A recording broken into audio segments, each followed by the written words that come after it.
right, you primitive screwheads, listen up. Boomstick! Boomstick! Primitive screwhead. Boomstick! Primitive screwhead. Boomstick!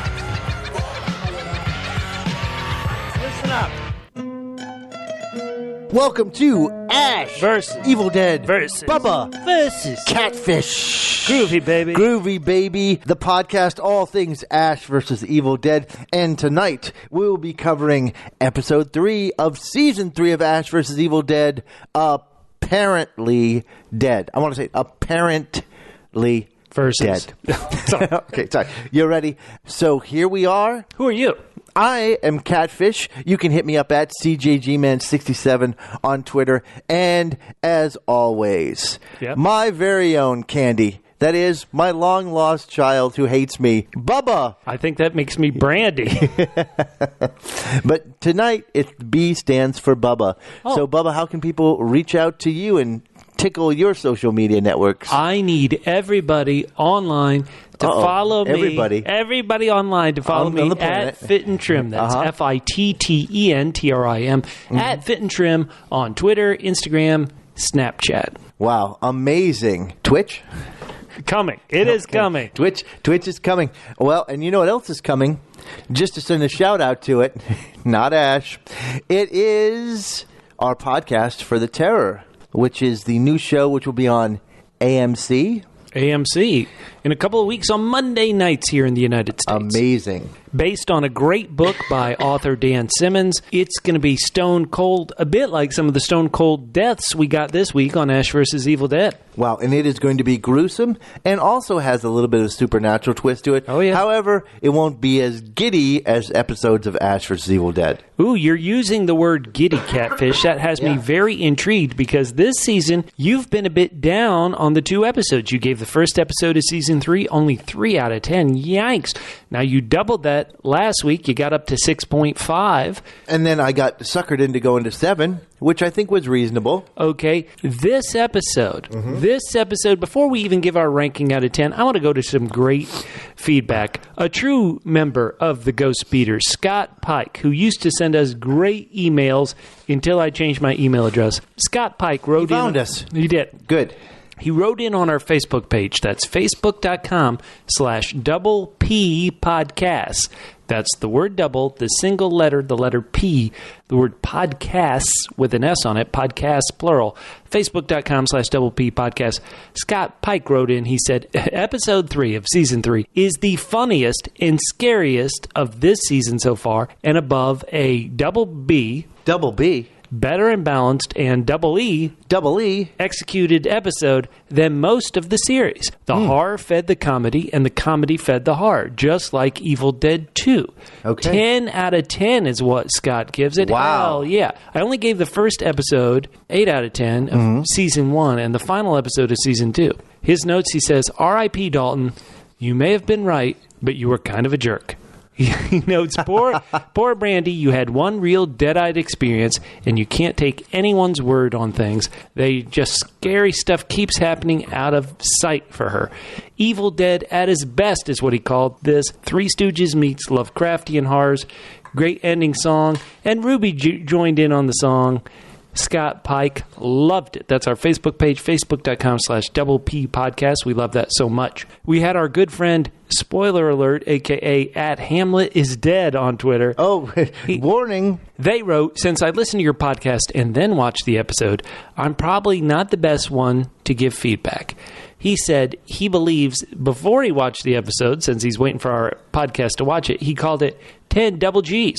Double G's. Groovy grooves. Nice. But then our good friend at Caddy LaBelle, a.k.a. Tarika Powell, she responded and she said, you forgot the most important G of all. 10 triple G's is what she says. Triple G's. Gonzo groovy grooves. We also had, this is somebody new who I have been following, but was kind enough to give us some love, at Susan on the Ledge on Twitter, yes. a.k.a. Susan Leeton. She is one of the biggest Ash vs. Evil Dead fans there is on Twitter. She's always tweeting good stuff, so she was kind enough to promote the Ash vs. Evil Dead vs. Bubba vs. Catfish podcast. We also had some good people, like our good buddy at Patman23 on Twitter, who said, I am pleased to hear that Catfish was warming up to the season. He even upranked the episode half a triple S during the discussion. I did indeed. He thinks, though, for me, he says he thinks it's fair to categorize Ruby as a Deadite when doing the Deadite of the Week rulings. He said, we know she's a dark one, but she's definitely in the same supernatural zone. So, All right. We also had some great feedback on our Facebook page about the courtroom trial, the Bubba versus Catfish trial from Josh Pennell and Patman himself, but we'll wait to read that until we get to that part of the podcast. So, Catfish, we have waited a long time. Really, longer than most people would know. To get your rating out of 10 for episode 3 of season 3, Apparently Dead. Let's hear it. Sometimes you do this kind of math, and so I want to see if you can figure this out because I'm going to give you the clues. All right. So this is season 3. Got it. And it's episode 3. That gets me to 6, yes. Yes. So, but of course. Yeah. So what do you think it is? Episode 3, season 3? Well, hold on. 2 people died in it. Uh-huh. And 1 person came back from the dead, so that's a mine. I'm going to say 7. I bet you give it 7 out of 10. All right, well, that's very close. I'm going to give it 5. Whoa! What I like to call triple C's. Triple C's? Yeah. Cool candy decapitations. Thought you were going to go with coffin. It was staring you right there as a C in the face. Catfish, you've dropped down. Oh, my goodness. You are a huge Evil Dead fan. You loved Army of Darkness, one of your favorite movies of all time. Yet this season hasn't grabbed you. Not the way Candy grabbed Ash in this episode. No, I just, everything still feels just off-kilter to me. Maybe I'm just off-kilter. As a human being, as a non-Deadite Ash follower, I'm just off-kilter as a human being. They brought Brock back for which didn't seem to be worthwhile for anything, and if it weren't for the fact that I could tell by next week on that we're going to see Brock again, it would have been a bewildered Brock visit, a BBV. I still don't know what they're doing with Candy, but with Brandy, Sandy, Mandy. What are they doing with any of those other characters besides Brandy? I don't know. What do they do with they brought in, now they killed the new guy. Well, it's unclear to me whether he was a Deadite previously or became a Deadite after he was killed. But anyway, I think it wasn't hard to see that FNG was going to become a Deadite. Oh. DNG. Catfish, we need you to be grabbed. I got to be honest, it is tough hearing from somebody who loves this series as much as you do. Now, I admit I'm going to come a bit down. I thought last week, the second episode of the season, oh, you loved last week, incredible. But I'm going to drop down to 8, what I like to call quadruple D's. Oh, quadruple D's, yes, dude. Dalton's a Deadite. It's amazing. That's been around for a while, the quadruple D. So finally you got to use it. I was wondering when I would Dalton that up. But I love moments in this episode, like the coffin, a fight in an enclosed area like that with the Deadite in a coffin. Love it. Love that Dalton, he felt like a very vanilla character. And so now maybe if he's an evil Deadite, that could give Ruby someone to talk to other than that poor hitchhiker who was chained to the sink. Right, but why not let the Dalton thing percolate a little bit? We've had issues like this in the past. In the first season, we've had issues like this that haven't bothered me as much as they bothered you. But in this one here, we barely have Dalton around enough for him to really be a part of the story, and then all of a sudden he's a Deadite. That was my complaint. That was my complaint last year with Brock. But right. Brock was a good character. I think bringing the Triple B, bringing Brock back really showed how funny he is on the show. When you have this father sniping at his son and the son sniping at the father, they killed Brock too quickly. Dalton, though, as such a, almost a You non-entity. mean Dalton? Right. Dalton, good riddance. I think this show, and I think when we go to our segment, Writer Bubba Gives Notes, we'll really talk about how we can capture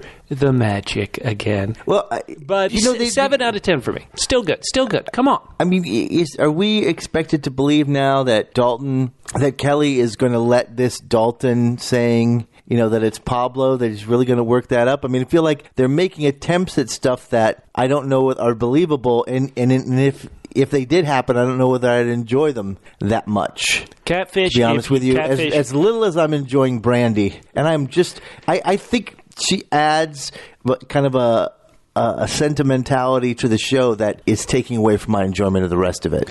Catfish, we're going to get to our Deadite of the Week and Goofy Line of the Week. But just because you mentioned it, I thought this is where you were going with your points on good old Double D, Dead Dalton.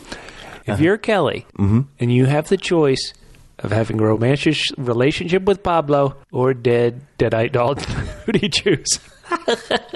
That sounds like an amazing case of the week, Bubba. No. I just want to know, because Pablo is not building up chemistry. Pablo needs to find his own girl. I suppose he's tried in the past, but then Kelly has been like, no, he's got a girlfriend. Kelly stepped in his jam when they had the lovely blonde at the end of season 2, Samara Weaving. Right, the one Samara Weaving. She's gone to big things since she was on this great show. It's a lot of screaming. She does a lot of screaming wherever she is. She's in kind of a fun original on Netflix called The Babysitter. It's kind of fun. It's not too deep, but along the same lines of Ash vs. Evil Dead, where it's a mix of comedy and scares. It's just that they've always had problems with this Kelly Pablo romance. I think they don't want to commit to it. Give up on it, writers. I guess you're right that if they bring in somebody for him, that at least, well, I mean, maybe they have brought in someone for him. It's the face covered, double nipple pierced strange woman. I was going to say the triple F, the forgetful full frontal woman. Yes. All right, listen, let's get to something that might bring you back to the fun side. Okay. Do you have a Deadite of the Week? I do have a Deadite of the Week, and it's amazingly, to me, it has to be Candy. Oh, that was the coffin candy. That was truly the only joy that I got from the episode, because I thought the Brock thing was. I didn't enjoy it as much as you did. Oh, I did. I love Brock. They didn't do much. Brock. Well, yeah, I love Brock too, but only if they do stuff with him, and apparently they killed him only to bring him back again next week. Maybe they'll do something better with him next week. So for me, it's Candy. Whoa, she was fun. Let's get to this fun stuff. She was fun in the coffin. Wonderful. Once again, you got to find unique ways to do this. This is our friggin' 23rd episode of Ash vs. Evil Dead. You got to find new ways to have fights with the Evil Dead, with these Deadites, pulling it into a confined space like a coffin. Loved it. So fun. And we did learn something new about Ash this week. You'd think by now we wouldn't know anything new about him. He enjoys digital penetration. Oh. He really does. Oh. Even with I would say... I might give that 5 out of 10. Trim the nails. Well, he enjoyed it. Oh, brother. Okay. All right. So that's my Deadite of the Week. Who's your Deadite of the Week, Bubba? Well, my Deadite of the Week... Sheriff Emery. I want to give it to him. Always. I know. Yeah, I know. I always want to give it to him, but I'm going to give it up to my quadruple D, Dalton. I've liked him better as a Deadite than I have as his. He was certainly more interesting. Yes. Yeah, he had a purpose. He was vengeful. He was talking trash about Pablo almost as much as I do. So for that, Dalton, my Deadite of the Week. R.I.P. Dalton. Do you have a groovy? We hardly knew you. We hardly knew you, Dalton. I eagerly anticipate your nominations for Groovy Line of the Week. I didn't have one, even when I thought there would be a good line. There was a great reaction by Ash when he got digitally penetrated, and where you saw his real enjoyment of it, and that was. And that was my Ash reaction of the week, I guess. Was I think the funniest thing there, to be like, he's being attacked by an evil dead woman. He's stuck in a coffin, and yet he still finds time to enjoy the finer things in life. Now, what about you? Well, I don't think this is especially funny line, but because I enjoyed Brock so much, Ash, when he dropped, I love the smell of old man in the morning. That was great. You know, these two, they killed Brock too soon. I think this is what's the difference between me and Brock and Dalton? Brock had so much potential. They kill a lot of characters with wonderful potential. You're older than Dalton and slightly younger than Brock. I was just saying the difference as I knew them. There's this trick called audio editing. I'm going to from the podcast, you son of a gun. Catfish is sick, everyone. If you're wondering why we're coughing so much and pausing so much, Catfish, let's jump into the episode, and then we'll get to the infamous Writer Bubba Gives Notes. This is Ash at his best. He didn't bring flowers, so he just pulls them from a vase at the front of the room. I really, for some reason, not only loved this plaid suit. He's Campbell. He's Scottish. He should love plaid. But the white shoes with it, that really says used car sales. That's a real good look there, Ash. I like it a lot. And, of course, Brandy. Brandy is quote-unquote the real character, the person acting who, as if somebody might, I mean, nobody would really find themselves in this situation, so who knows how a real person would act, but Brandy's being the person who she's been the whole season 3. An attempt at realism, somebody who's not putting up with this... Oh, sorry. Who's not put up with this silly Ash business. The one positive I'll say about Brandy is that she reminds me of, and maybe it's just me... It is. Thank you. She has a real kind of 80s feel to me, like 80s horror girl feel to me. Do you mean like Heather in the Nightmare on Elm Street series? Heather Langkamp, I forget what her name was, her character's name was. You know, she kind of feels like that. She doesn't feel like the Jamie Lee Curtis's character from Halloween, in my opinion. Well, no, because Jamie Lee Curtis was like 29. She was, an old high school student. Okay. Now, did you know this, Catfish? Here, I think we're still learning new things about the Deadites. When the preacher, Reverend, comes up and says, hey, I sewed Candy's head back on, Ash realizes, oh, no, this is trouble. So the head is always, whether it's a zombie show, whether it's a vampire show, a lot of things, you destroy the head, you're dead. Ash knew if you reconnected this head, she could become Deadite again, and she would only be apparently dead. And so that led to this wonderful coffin scene. So did you know that? As the Evil Dead neophyte, it felt like new information to me.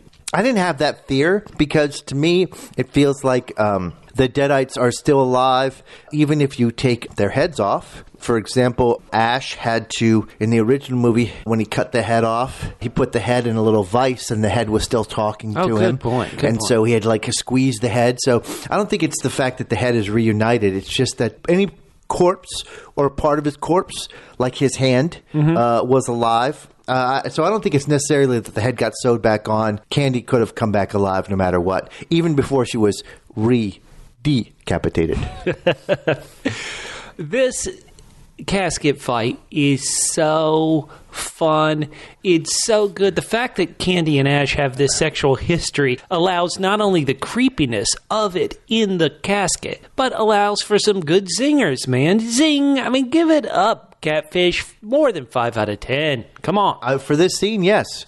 And it's funny, right when she shows him the finger, he says, no, this is not the Kroger parking lot. That's a pretty good line, actually. Yes, I love that. And then when she does it, he's like, yeehaw! Not the way Ash did, clearly, because every time I mention digital penetration, you wince. I do. Let me say, Kroger parking lots, I love saying this for all our international listeners or just people around the U.S. And here in Los Angeles, the supermarket chain is called Ralph's, but it's owned by the company that's called Kroger in the East Coast and southern states where I grew up. She's sticking her tongue through this picture. So that's creepy, cool. So wonderful. Then her jaw breaks off after Ash smashes it with her own photo here from the funeral. So good, so fun. Such great / hideous gore. I always say I don't like gore. One of the reasons why I never really saw the original Evil Dead movies. But if you're going to do it, have it be creative, have it be shocking. Loved it. Then, of course, he gets knocked out by the casket and pops out right when Brandy's about to give her eulogy. Classic Ash Williams zaniness, gonzo stuff. Give it up for the gonzo. It's pretty funny. Now, the one thing I'll say is, you say that, people Brandy keeps missing the actual bad things. But when Ash comes out of the casket, you can clearly see that Mom has gone full Deadite.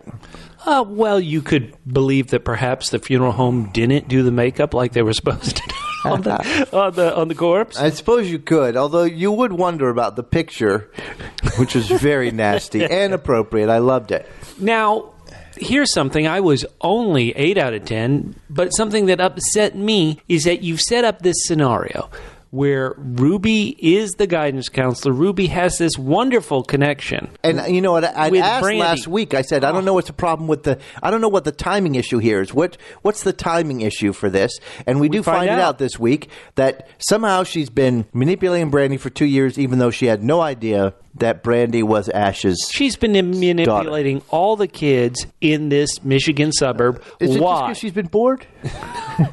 No. She's keeping her practice She up? knows Ash has been fooling around. Who's to say all these kids in high school aren't his? She is getting ready. This is part of her evil scheme. I love it. But what I didn't love... That's heavy, struck 2 points from Bubba's incredibly high rating. Is that why, when you've set this up, why do you suddenly have her reveal herself to Ash? I mean, it's better if this is a mystery that Ash doesn't realize is going on, I believe. Oh, frustrating. It's these things that are being set up, again, the same thing with Dalton, trying to set up the problem between Pablo and Kelly.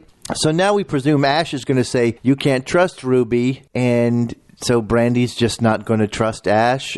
This plot, however this the line is resolved, I'm not excited for it. Let me ask you this, Catfish, and you get upset with this a bit. I have not seen many fans have a similar reaction to you. A lot of fans, I believe, are having a bit similar reaction to me in that, hey, we're back. It's fun to be back. Let's go. Why do you think fans are not with you? Why do you think fans are generally, and once again, there could be plenty of fans on your side. Why do you think everybody's with me? Why do you even think I'm with me? Because I'm a pretty tough critic sometimes. There is something to me just saying, all right, we're back. This is fun. Let's get on with it. I can't quite figure it out myself. I'm not saying that everyone is wrong and I'm right. I've come to just realize that all these people, are double L's. Double L's. Loyal listeners. We love them. And they're all in on this. A lot of people are all in on this. I think that maybe it was a mistake for me to have binge-watched the first 2 seasons. Yeah, I wonder that sometimes too. And I was able to forgive a lot of things because I was just boom, boom, boom, boom, boom. It wasn't like I was nitpicking, but I just felt there felt to be sort of a unified theme kind of going through them that I'm just not feeling here. And it's and I'm the only one. And at a certain point, I'm going to have to just nut up and enjoy it because I don't want to bring this podcast down. No. People want your honest reaction, Catfish. That's why we do this podcast. Well, we want to talk about I think you want it so that you can make fun of me, which is hey, buddy. Thanks, man. Even if you loved it, I'd make fun of it. Okay, I appreciate that. However, you be you. Now, one thing, here a couple of things right in the middle of the episode that once again I'm not 100% sold on. I didn't like the double R. Double R. Revealing Ruby, saying, "Hey Ash, this is me." I also was not it's worth waiting for. I'm still not sure what I think about the Triple F. Triple F. The forgetful full frontal lady. What message are you taking to this? Is she good or is she bad?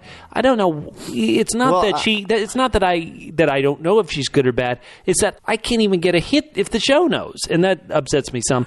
What do you think of this woman who's been talking to Pablo? Well, my only assumption was that the first thing that I thought is right, and that is that since they brought up this new character, this new evil woman we'd never heard of before until Dalton told us about her. Good old Dalton. And then we see the Triple F. Triple F, look at full frontal. Yeah, that this is one and the same. So presumably she has evil designs, and she's going to kind of twist things for Pablo so that Pablo will do things that make him appear bad. I don't really it's not as much fun to me to have the Ghostbeaters set in opposition to each other. I like it when they work together as a team, when they're the Ghostbeaters. So, but I think I understand, because what you're saying is we want to get little hints of things. Like at least for Dalton, he got to tell us a story. Here's a story about a Triple F who's telling Pablo to dig up a dagger. So this creature, this spiritual being, the Triple F lady. She says, dig up the dagger. I love that, once again, we kind of, hey, let's not go all in one places. You three, you go, guys, go find the dagger. I've got a double B. Double B. Brandy bond, which is what Ash says. And so I think that's smart. I think it's good to have them going both with missions that we can understand. Even if I'm not a huge fan of Brandy, I understand. Okay, Ash's goal, he wants to bond with his daughter, who seems to have built a bond with evil Ruby. I understand, okay, Pablo got this evil mission. He's not a big fan of Dalton. These three people have an uneasy alliance, really all built around Kelly. They're going to go find the dagger. Right. Now, so those are easy to understand goals, missions, ideas. That's the way the show should work. Right. I mean, and also some nice character building. Dalton, he refuses to ride in a shitty truck. Wherever he goes, he's got to drive his motorcycle. Oh, hell because he's yeah. so That's cool. like- He's yeah. like, I got my leather jacket. I'm always going to be on my ride. Right. As a knight has his horse, Dalton has his motorcycle. True that. They start digging, and they're digging where the cabin should be. I have to be honest, you just did the rewatch. When was the last time this dagger was used? Ooh, when was the last time the dagger was used? Did they kill Ball with it? Like, when was it used? Yeah, I think they ended up killing Ball with it and then went back in time. It burnt. Honestly, I can't remember. That's okay. Listeners, tell us. Keep us informed on what the hell Because I just watched it, and I don't remember. Well, no, there's so much going on. Meanwhile, why don't we just go through the Pablo, Kelly, Dalton death and get to it? In that, what's happening is that they're digging for the dagger. Pablo finds this antler, this deer head, this stuffed deer head, which I don't remember from the cabin. It was in the cabin, wasn't it? Absolutely. That's how that's how someone got impaled on it, and then we had an echo of that in the first season when Hot Cop's partner got impaled on one as did. well. Right. So that was an homage to the first movie. All right, so Kelly is the one who finds it. Everybody, however you feel about the show, you love Kelly. She finds the dagger, but of course, as she's finding it, Pablo is the one who notices, oh snap, something evil's coming, something terrible's coming. Watch out. And this is the classic Evil Dead effect. Here we're in the woods. It's night. The force is coming towards us. Love it, love it, love it. I love that this evil force separates the three, and Dalton does a really great job. This actor's name is Lindsay Ferris, and of course, according to the actress who plays Kelly, Dalton did all these effects himself. Like when he didn't have a stunt double. When he had to slide underneath this truck, that was him. That wasn't a stunt double. Love it, love it, love it. This is great work. And then, of course, Dalton gets got. He's being pushed. He's being thrown. The evil forces push him into a tree, stab right through the heart. Yuck. R.I.P. Dalton. Do we want to pour one out for Dalton? I don't think so, because I think we're going to see him again. Now, Kelly, when she goes up to Dalton, the fact that he has this injury, the fact that he's been stabbed through the friggin' heart, and yet she's still going to talk to him and think he can talk, you should know he's a deadite right then. Go ahead and kill him. That was my thought, but instead he's got to Dalton still has to build this trust Now, between the GhostBeaters. how is he going to sell this that Pablo did it? Pablo threw him into the tree? Well, Pablo may be called the evil force. Pablo has these markings on his body. Why not Pablo? Well, Pablo was the one that said we have got to go get the dagger. Yeah, if I had been killed, yeah, you think I would not talk crap about Pablo? Well, you like to talk crap about Pablo all the time. You never believed that Pablito's fish and chips would be a going concern, and yet here it is. Define concern. Who's running the shop right now? That's what I want to know. Oh, we'll get to that. A great point, Catfish. We will get to that in Writer Bubba Gives Notes segment later on. So, okay, Dalton turns. He is still better looking than me, even when he's in his deadite makeup. But who comes to the rescue? Pablo in a truck. He's like, nobody comes between the GhostBeaters, mofo. Love it. Great moment. It is a great moment. Although, again, I was like, okay, wait, we're going to do this. We're going to do this Pablo thing again. Well, man, you are tough. You are tough. I know. Listen, if you don't have anything nice to say, Don't say anything. In fact, next week on the podcast, I want you to just zip it the entire time if you don't like it at all. All right, I may have to do that. I'm saying that, listeners, because next week, Catfish will be out of town. I'll be doing a solo podcast. I'll need your feedback. So as soon as you see the next week's episode, write into our Facebook page, tweet at me. I'm going to be doing a solo podcast, so I'm going to need some help. Let's hear it. I cannot wait to hear the case next week. Oh, it's going to be good. Trust me. It literally will be taken to the Supreme Court. It will be so good. Wow. I'm concerned about Gladys, by the way. Did any of our listeners express any concern about Gladys? Okay. No spoiler alert for later in the show. Okay, I'm just concerned right now. All of a sudden I realize I care more about Gladys than Dalton. Kelly runs after the truck. She goes to see him, and it turns out... Double D. Disappearing Dalton. Yes, exactly. And so, cliffhanger, what's happened to Dalton? But what's interesting is also, where's Pablo? Pablo's not in the truck. But he realized someone needed to close up the shop at Pablito's Fish and Chips. Oh, all right. So now let's get back to the other storyline. When we last saw guidance counselor Ruby, she was there at the funeral. She goes to a graveyard. Did you like this? This is kind of mystic, spooky. It's like, how am I going to bring somebody back from the dead? She's got the Necronomicon. She pulls out, is that a moth? What is the insect that she stabs there, Catfish? She stabs it, says some words, and then a hand burst out of the grave. Loved it. So good. Yeah, I don't know what the plan is here. Well, you've got to she's on one hand, she's got this long-term plan to get into the hearts and the minds of the high school students. Right. Except for Coogie. Hashtag remember Coogie. And on the other hand, she seems to be making things up on the fly as far as regards to Ash. Also, yeah, didn't we say we really liked her plan? She had a very clear plan last week. Her plan was... kill all the offspring and Ash, and then the Chosen One title will get passed to this new Ash offspring, this demon baby. So, why is she waiting on Brandy? Do you want to tell me she's got to clear... Hold on. This baby's got to grow. What's the point of having the Chosen One if it's still an infant? Let's let it grow. No reason to rush a killing. Catfish. Okay, all right, that's your... So Ash, we see this hideous thing come home and then get in the shower. It looks so gross when it's there in the shower. It is disgusting. Ash comes home. He is trying to be he's trying to be a good guy. Brandy is trying on Ash's vest, his vest from the hardware store. Is she trying to find a way to bond with this guy who is her father? These are moments that should build to us caring about Brandy, Catfish. I'm glad that... You know what? Probably lots of people care about Brandy right now. There's probably a lot of people that must be emotionally invested in this Brandy storyline.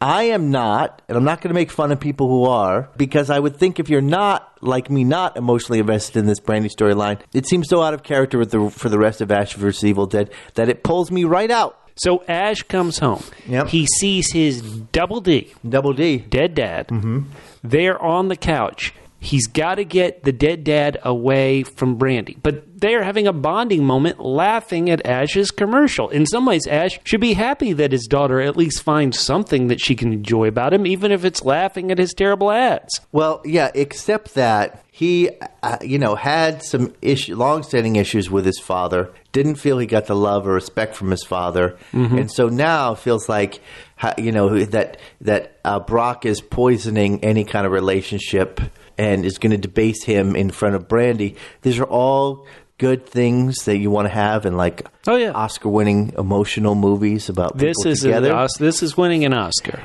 Okay, all right. So, of course, Brandy leaves the room. So this is kind of the conceit. Brandy saw her best friend turn into a deadite, but she hasn't seen her mom, and she hasn't seen now her granddad. And so we've got to find a way. The writers are trying to find a way why Brandy wouldn't immediately be like, Dad, protect me from these scary beasts that you protected me from in the first episode. So they're coming up with these kind of fake reasons to, okay, Brandy, you leave the room, and then Brock will finally reveal what's going to happen. When they start fighting, Brandy has to get knocked out with that can from the refrigerator that Brock was going to hit Ash with. Brandy has to keep getting knocked out. Now, so that's she a fun can't part, see. that she keeps getting knocked out. I appreciate that. See? There you go. You like Brandy now. As long as Brandy's getting concussed, I love you're it. on the team. 6 out of 10. We're up to 6 out of 10. No, Love it. we're still at 5. Oh, man. Love it, love it, love it. So there's a fight, and then Brandy she's not the Margaret Dumont that I was talking about before, but she always seems to get the worst of anything. So when Ash finally grabs the chainsaw and chainsaws through the old man, of course, who's the one who has to get splattered? Good old Brandy. Love it, love it, love it. Maybe the repetitiveness of it is causing trouble. That's not good. We got to find Now, a the way. fact that Brandy got her bloodbath, her literal bloodbath, Yeah. that was also very enjoyable. Good. She finally So you love deserved her it. comeuppance. So when she gets knocked out or a bloodbath or gets splattered, you love it. I'm all in. I think, for me, Yeah. what would improve this show if they're going to bring Ash's dad back? Please bring it. Why can't they bring Ash's mom back? Yeah. That's right, Lindsay Wagner. Oh, that'd be great. The Bionic Woman. That's a great idea, Catfish. Well, writer Catfish gives notes. I love it. Well, now we get to this segment entitled Writer Bubba Gives Notes. And so, Catfish, every week you intro it by singing the theme song. So, theme song. So let's hear it again. Bubba's got notes. Bubba's got notes. Hang on to your totes, 'cause Bubba's got notes. Thank you very much. We're going to have workshop that a bit. I thought that was the best ever it's been. Correct. And we will have to workshop it. So, Catfish, we're recording this on March 12th, 2018. Got it. As of today, last time I checked, Ash vs. Evil Dead has not been renewed for season 4. That's interesting because in the past they have renewed it after the first or second episode of the season. And so what I have seen people tweeting out, I don't know if this is true, but I've seen some people tweeting out saying, hey, I'll just wait for this on Netflix. Or some people are waiting for this to pop up on Netflix. It's like, why do I have to watch it now? Let's not give those people a hard time. What if they're listening to our podcast March 12th, 2020? You're giving them a hard time. Go to Twitch. Our and follow FLLs. Our FLLs? Yeah, our future loyal listeners. Oh, okay, well, go to twitch.com. Follow me at Fit and Trim. No, but Writer Bubba Gives Notes this week is going to talk about two things that I think would have helped the show, can help the show, fight this problem of, well, why do I immediately have to watch it? Why not let it build up on the DVR? Why not wait until it gets on Netflix? And also, secondly, kind of help give these seasons have more shape and more form and more focus. I'm going to use some examples from Game of Thrones, but I do not, and some other examples, but these are going to be very light spoilers, so please don't worry about me spoiling those shows or the other series that I'm going to talk about here. First of all... Mama's Family? Right, so Ken Berry came in, dressed a bit like Brock. He was running a key store on Mama's Family. All right, sorry, back to where we are. Game of Thrones, which is, of course, based on a book series, but what was very first seen in the TV show and the book Game of Thrones, it was setting up this problem of, sure enough, they're Deadites, they're evil zombies entitled the White Walkers. And it set this up, and really, in that first season, you really only had one other scene, and it wasn't actually with the White Walkers, it was the whites, the deads, the zombies came back, but it was barely in it. HBO and the producers of the show, when they were making the first season, they had no idea. I mean, no idea if they would get a second season, if people would like it, if it was successful. They actually had to reshoot the pilot a second time because the first time they made the pilot, it was unwatchable and people got confused and they were like, ugh. And yet the producers of that show still started with this scene about, okay, here are these, it's going to start with these evil zombies in the north, and knew that in this first season it was never going to pay them off.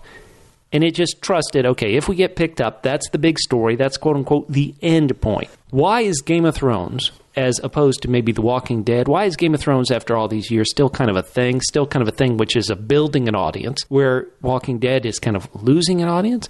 Believe it or not, I think it's because Game of Thrones has an end point. Game of Thrones, in the very first scene of the very first episode, set up, okay, you see this is a big problem that's got to be solved, or the show will never end. Game of Thrones has an end point, and so no matter what else happens in the show, and so much else does happen in the show, the audience still has, okay, yeah, we got to solve this kind of the biggest problem there could be. Ash vs. Evil Dead hasn't done that. They've acted the other way, which in some ways audience members would say, oh, that's a great thing to do. They try to have, quote unquote, self-contained seasons. The first season did kind of end on a cliffhanger, but it was self-contained of like, okay, we're taking off. Later, we're going to go live happily. There's still some problems. But the end of season 2 was like a real end, and for the show. And what I've read about season 3, I know no spoilers, everybody, but what I've read about season 3 is that because they didn't know if there'd be a season 4, they wanted to make sure they gave the audience like a complete story. So it kind of wraps up as best it could. There might be some tangents out there, but it kind of wraps up as best it could. I'm saying that I think that has hurt the show.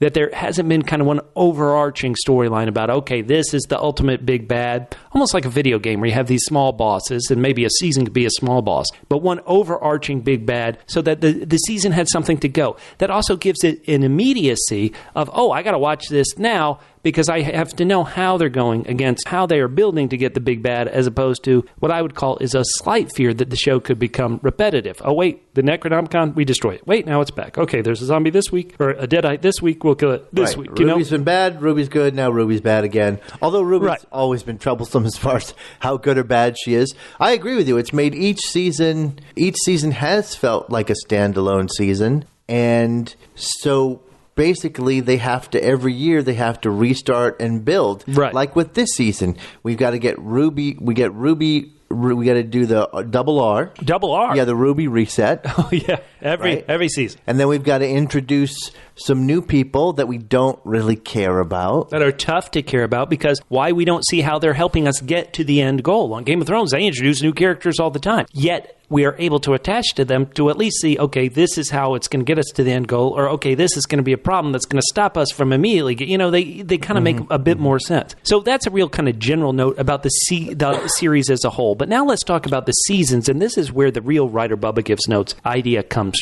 from. If you watched that first season, from the very first scene, or the first episode, or the second episode, could you tell what the end was going to be? I don't think you could. If you watch the second season and watch probably the first 4 episodes of the second season, if you told me, or any viewer at the end of that 4th episode, this season's going to end with us going back in time and this guy Ball is going to be the big bad and we're going to destroy the cabin, you'd be like, wait, that's where we're pointed? This season, Catfish, tell me, what's going to be the end of this season? Right now, we've seen 3 episodes. Where are we pointed to? What are we aiming towards? Well, I think there has to be a resolution between Ash and Brandy. I suppose that's going to be a big thing, and then we're just going to get... Right. See, that is so generic. I want to go to what I think the show should do and what they can do for season 4 once they get picked up. And this is what I would do, and it's going to seem counterintuitive. I'm going to say they need a big non-Necronomicon problem or event. What I mean by that, let's go to a recent film from just last year. It was called Spider-Man Homecoming. Now, once again, I'm not going to spoil the movie. But does he come home? No, it's Homecoming is a dance here in the United States. Oh, okay. And it sets so it's Spider-Man goes to a dance. Right. What did Spider-Man going to a dance have anything to do with this big villain that's in the movie? Or the incredible special effects or fights or anything? It doesn't. But it gave the main character, Spider-Man, kind of something to forward to. So it wasn't always just, oh wait, here are more Deadites, here are more Deadites. It wasn't just, okay, the villain does this, the villain does that. You give the hero something else. In other words, he wants to ask this girl he likes to the homecoming dance. Then... once again, no spoilers, but then when the 2 events come together, where, okay, he's going to Homecoming, but wait, this is also happening around Homecoming, oh my goodness, you've built to it, the audience had a roadmap. Let's look at Back to the Future. The main point, the main problem is what? It's there in the title. Marty McFly has to get back to the future, yet there is suddenly a second goal. A second thing that the movie keeps pointing towards called the Under the Sea Dance. And yes, suddenly they start tying together. You see, oh, wait a minute, this problem, this special effect, oh my God, I got to get into DeLorean and hit this speed without plutonium, all that problem suddenly is tied to a second kind of more mundane thing. I got to get these 2 people to kiss and go together at a dance. The tying them together, having that end goal, this was in the book, but it wasn't in the movie so much. But in the book, Harry Potter and the Order of the Phoenix. Yes, you're always worried worried about Voldemort. Spoiler alert. That's what all these Harry Potter movies are about, and these evil people coming back, and this, and this, and this. But it wasn't only just, hey, let's focus on Voldemort. All the kids had to focus on this test called the OWLs, the ordinary wizarding levels. And so sure enough, how does that book end? That book end, kind of the S hits the fan right when the students are taking this exam. And this isn't just quote-unquote, here I've named a bunch of things that people like. Let's go to a movie that isn't even quite as good. Let's go to a movie called Hollywood Homicide, which is a very weak movie. But what's interesting in that film, what's the main thing? There's a homicide in Hollywood, and there are 2 cops. And, that's the big thing. Okay, that's a big thing. But they give one of the cops, he's a real estate agent. And so suddenly, at the end of the movie, probably the only positive thing in the movie is while they're in the middle of this big chase, while they're trying to solve this homicide, while everything's going on, the cop is also desperately trying to sell this house. And it provides all this great comedy and this great moments that kind of give things deeper levels. Because in season 1, because in season 2, because now in season 3, we don't have anything else. We don't, you were just saying, well, what about Pablito's Fish and Chips? Who's running that now? If you had something as silly, as ridiculous as, oh my goodness, the health inspector's coming to check and make sure that this fish I'm selling are good and not sick and everything. If you had that happening and this is the big moment. I've bought a restaurant, I'm Pablo. I've bought a restaurant. I've made it up. The health inspector's got to come and prove the restaurant so that I could finally open my dream store. And then suddenly you have deadites in it and he has to kill him. And he's like, wait, no, clean that up. Then you could kind of build to a sign. If you had anything building to a sign, maybe this year it would be in season 3 of Ash vs. Evil Dead, it could be graduation. Randy's like, okay, once I get my diploma, I'm out of here. Once I get my diploma, everything's pointed towards graduation. And then, of course, the season would end with a big blow up of deadites at the graduation event, whatever. I think giving the audience that goalpost, that end spot, would give these seasons more shape and would also, once again, kind of pull everything together and not feel so willy-nilly. So I've talked a lot. I apologize. Jump in and tell me I'm wrong. I'm not going to say you're wrong. I'm going to say this is a lesson that this is the problem that they had in season 1, and they didn't fix it for season 2. In that it's sort of I was reading an interesting about kind of how the way the Marvel shows are on Netflix, where you think there's a big bad, and then halfway through the season you realize they're not the big bad. There's another big bad, right, which is sort of planned, and if it can be interesting if it sort of takes you for a loop. But in both the season of Ash vs. Evil Dead, feels like they don't quite know what they're doing.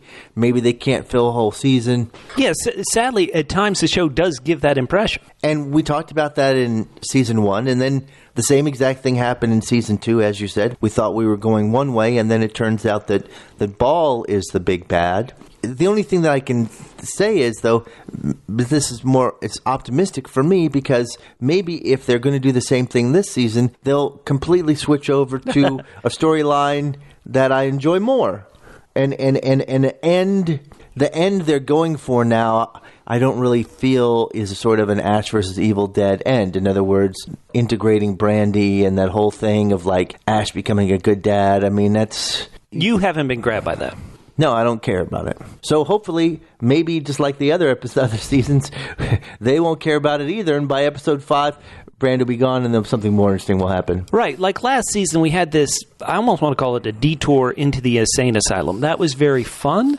With the Ashy Slashy puppet, that was very fun. But it didn't feel like it had built to that. It did feel like, okay, let's go on this, let's zig where we were going to zag. And so hopefully, as we go forward in season 3, it'll zag to a place that you really like. I'm hoping for it. Listeners, we've blattered a lot. We want you to tell us what's up. Go to the Facebook page, facebook.com/Double P Podcast. Catfish, it's time for the court case, and we had 2 people vote in and rule in last week's case. All right. So I like to see this. First of all, we have Patman, our good friend Pat Spinagle. Yeah. Patman 23. Oh, yeah. He said that was some intriguing courtroom drama with Gladys at today's trial. Oh, yeah. For the record, this juror is confident that his vote for Catfish's argument will be matched by many. # don't shop, adopt. That's a good one, Patman. That is a great one. Josh Pinnell says, off to side with Bubba on this week's court case. Good work, Josh. And I think a great job for Ruby would be being a butcher. Just look what she did to that hitchhiker. Somehow, that hitchhiker became ground meat. Yeah, good work, Butcher Ruby. somehow, as you said to me, why would you be depressed about this season? You always think people are going to not vote for you in the court case. And somehow, my very recent argument got beaten by your news that Tiger Woods Hold on. likes blonde waitresses. All right, now that was last week. Last week. And after I gave that stirring defense, Yeah, it was stirring all right. Tiger Woods did very well in a golf tournament. So I deserve the credit. Somehow they were tied, so that's 2 Right? to 1. Love it. 2 weeks to 1. I can't even believe it. Well, you know what, Bubba? Yeah. Since it almost doesn't even matter what the court case What is. do you know, Catfish? Yeah, I'm gonna just have you select the court case, and All then right. I'm just gonna do it. I'm gonna win this one. All right, let's I do believe it. All rise. Entering the courtroom now is Prosecutor Catfish, Dum, dum, dum, dum, followed Dum. shortly behind him dum, dum, dum, by a fancily dressed defense attorney Bubba. dum, dum, dum, dum, dum, dum, dum, dum. Everyone, please take your seats as we open up the case of should one of the Ghostbeaters die this season. Prosecutor Catfish, state your case. Your Honor, we have had the Ghostbeaters around for almost 3 years now. In real time, it seems like it's been longer than 3 years. It's probably been about 4 years. Your Honor, these 3 individuals, they form a trio. And as we all know, there have been some great duos in life, but not a lot of great trios. So, Your Honor, we have to preserve great trios when we find them. These Ghostbeaters are amazing, 3 amazing people together. Look, Your Honor, if you want to get rid of some other people, Ruby Booby, you can get rid of her. You can get rid of the entirety of Ash's spawn. You can get rid of them, all of them, Your Honor. But these 3 Ghostbeaters have formed a trio that we've loved since episode 1. We got Kelly. She's the next Ash. She's going to take over. We got Pablo. Pablo's got great hair and he's got great abs, Your Honor. This show would lose serious abs if we lost Pablo. And it would lose some serious hotness if we lost Kelly. So, Your Honor, we need to have Kelly and Pablo. That's hashtag eye candy, Your Honor. Are you implying we should kill Ash? No, Your Honor, of course not. That's why I'm saying we shouldn't kill any of the Ghostbeaters. Your very question, it's your incredulousness of that question proves my case, Your Honor. We cannot get rid of any of the Ghostbeaters. I dare defense attorney Bubba to come up with a selection that we can all agree with. A good reason why we should kill one of these brave members of these trio. Your Honor, milk and stools have 3 legs. And if you take one away, you know what that is? That's a person on the floor, Your Honor. So I say we must keep all 3 legs of the Ghostbeaters. Eloquently put. Thank you, Your Honor. Defense attorney Bubba, your chance to speak. Thank you, Your Honor. And if I could have a moment, Your Honor. Okay, but make it quick. Thank you, Your Honor. Gladys, what happened last week? You had this arsenic out, and we thought you had all died. Well, sugar, I've been having some trouble because just like Ash, I have a child. Well, that's great, stenographer Gladys. Why would that be upsetting to you? Because I'm not married to the father. Stenographer Gladys, what are you trying to hint to me? I was gonna kill myself because my daughter's father is... Defense attorney Bubba, get on with the case. Sorry, Your Honor. Gladys, we'll talk about this next week, okay? Your Honor, Prosecutor Catfish said, and I quote, there are a lot of great duos, and yet not many great trios. Not enough. Not enough great trios, Your Honor. I'm going to take that point first. Would you rather have, and I was just speaking of them in Writer Bubba Gives Notes, now Attorney Bubba, Defense Attorney Bubba says, we just talked about the trio of Harry, Ron, and Hermione. That's a great trio. You know what's not a great duo? Simon and Garfunkel. One person carries the weight, the other one is the dead weight. In this case, Paul Simon. We had Hall & Oates. where John Oates sang all those hit songs while Daryl Hall was getting his hair done. Duos are great. Jan, I must protest. First of all, Yes? everything he said just indicated that duos are horrible. Second of all, he's clearly jealous of the great hair members in those duos, Your Honor, and I think that's a personal bias of Attorney Bubba. He is anti-great hair, Your Honor, for reasons which are abundantly clear. Amen. Prosecutor Catfish. Defense Attorney Bubba, you really seem like you're off the rails, even worse than your Tiger Woods defense last week. I'm sorry, Your Honor. I'm sorry. Not that it's going to matter, Your Honor. Your Honor. When I talk about great duos, there's one duo that I think everybody in the courtroom agrees is a great duo. Bubba and Catfish. By having only two, we are able to debate cases every week. There are only two sides of an issue. They're not three sides of an issue. When Catfish was speaking of the Holy Trinity, the Father, the Son, and the Holy Spirit, Your Honor, can we just be honest? The Holy Spirit has done jack squat. In so long. Right? Am I right or am I right? Jan, I would just like Attorney Bubba to say which of these members he's going to kill. You can't just say, we don't want all three of them. He's got to actually pick one for killing and tell us why. All right. And I just hope it doesn't involve a blonde waitress, or I'm dead in the water, Your Honor. Your Honor, what has this show always needed? It's always needed stakes. It's needed things us to worry about our heroes, the Ghostbeaters. When they introduced the idea of extra Ghostbeaters like Dalton or like Brandy or like the police officer in the first season or even like the Ash's girlfriend, former high school girlfriend in the second season. Or even Ruby, Your Honor, as a Right. Ghostbeater / ghost. They introduce these other people to the team and then they just kill them, which makes us think, well, okay, these three are unkillable. But what's funny is they keep getting close to killing them. Pablo has been tortured, stung, And full on dead, Your Honor. He was full on dead. full on dead multiple times, and yet they keep coming back. Kelly became Caligos, came back. Hell, Brock came back. Dalton's dead, and Dalton still is going to be coming back based on the previews. Death has to be final, Your Honor. And we have to sit up and watch it. And so I'm going to say the person who we have to kill of our trio of Ghostbeaters is Kelly. Why? What? What did he say? Oh, my God. Did he say Kelly? Oh, my God. Your Honor, why did we introduce Brandy? Because we're going to kill Kelly. Because we need a woman to balance out when Kelly dies. We can't have no good guy women. Brandy's here to prove that we can kill Kelly. Killing Kelly will end this painful, quote-unquote, will they or won't they, between Kelly and Pablo that even Prosecutor Catfish has been complaining about, Your Honor. By doing that, by proving there's some stakes, just like Ash's sister in the original movie, will prove that it has stakes. And that will allow Brandy to flourish as a character.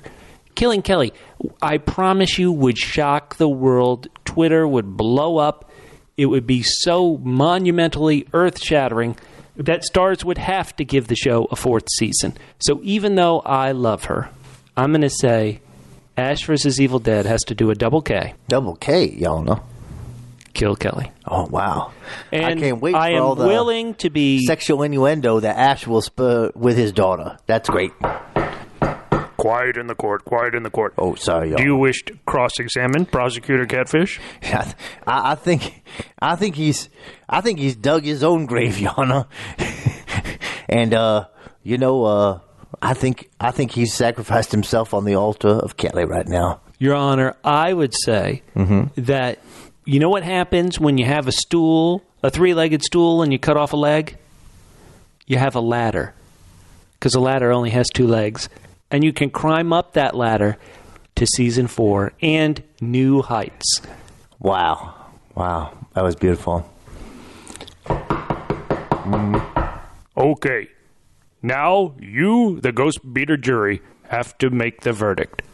Do you agree with Prosecutor Catfish that this special trinity of wonderful Ghostbeaters must be kept intact?